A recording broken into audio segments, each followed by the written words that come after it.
আমি তোমার মনের ভেতর একবার ঘুরে আসতে চাই।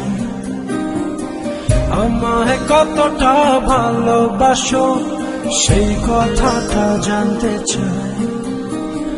ভালোবাসার যত কথা হৃদয় দিয়ে শুনতে চাই। তুমি শুধু আমার হবে, পৃথিবীকে বলতে চাই।